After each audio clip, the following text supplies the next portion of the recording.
Hello, this is Elena with Black Sheep 303 Creative, and today I am over on the Elizabeth Craft Designs blog with a project combining the Birch Forest stamps along with some pattern paper to create sort of a nature-inspired dream card. And there are the Birch Forest stamps really fast, and I'm going to be stamping the deer, the mushrooms, and the butterflies in some archival jet black ink onto some 85-pound white soft finish cardstock, because I'm going to be coloring these with my Prismacolor pencils. I did stamp my mushroom 3 times because the first 2 times it didn't come out so great. I'm only going to use that last third one. Now, as you probably saw there really fast, I have some odorless mineral spirits and a paper stump with which I will be blending some of the colors that I'm coloring on here with my Prismacolors. I knew I wanted to coordinate the coloring with the pattern paper that I was going to use, and the pattern paper has pink and teal in it. And then I wanted to have an accent color, which I decided would be yellow. So for my butterflies and my mushrooms, I am using canary yellow and light umber for a little bit of shading and blending those together with my paper stump there and the odorless mineral spirits. And then on the butterflies, I add an accent of rose.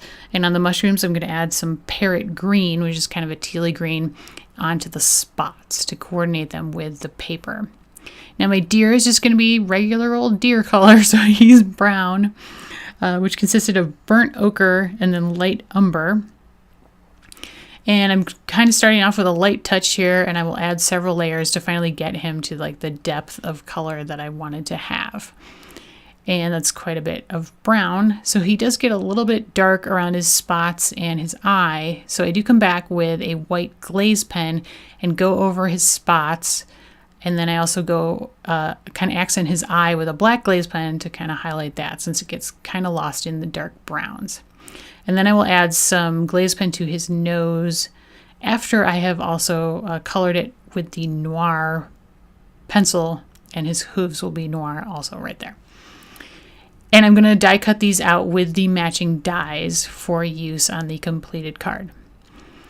Now my idea here may seem a little bit odd, but I was feeling very woodlandy, and I guess because it's summer and there are a lot of critters kind of roaming around in Colorado right now.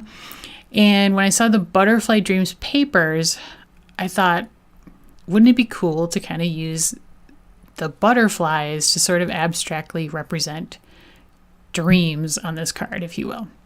Hence why I'm using the Follow Your Dreams sentiment from the Dreams Sentiment stamp set. Now this actually comes as one stamp, and I cut it apart so I would get 3 separate stamps because I wanted to fussy cut each word out individually.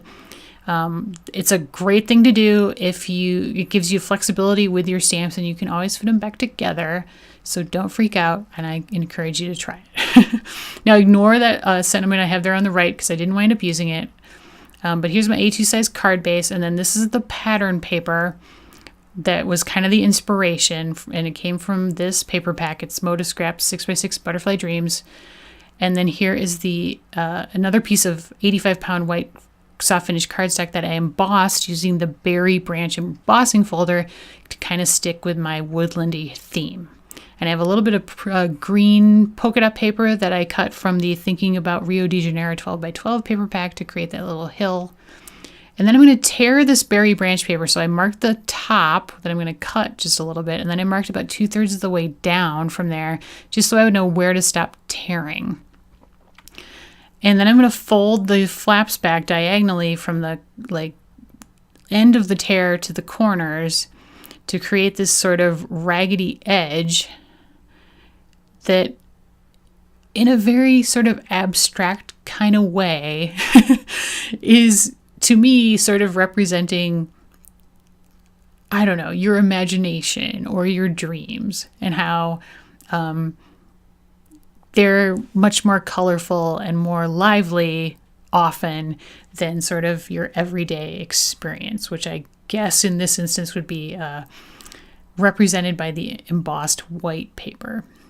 Now, I was also thinking, because the butterflies are, very natural, I wanted a very sort of nature-inspired look to this card, because for me, especially in Colorado, I feel like nature often helps to inspire dreams. You know, once you get out into some really beautiful natural settings, you really feel sort of your dreams come to life. And so that's where the idea behind this card came from.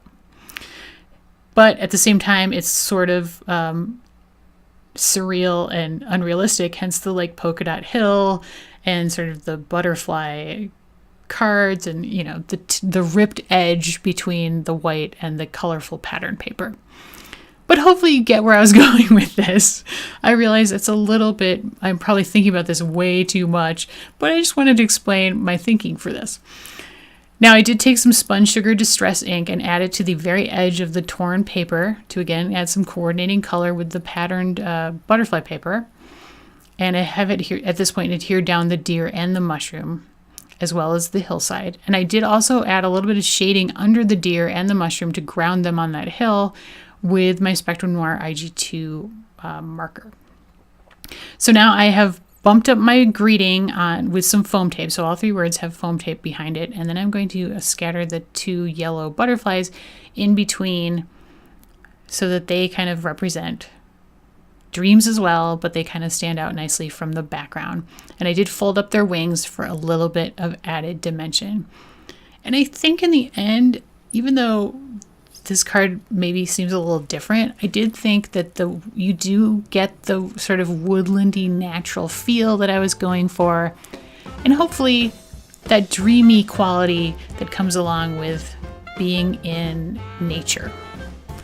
So hopefully that makes some sense, and it has inspired you a little bit to look at ways you can combine your pattern papers with stamps to create sort of a different type of card.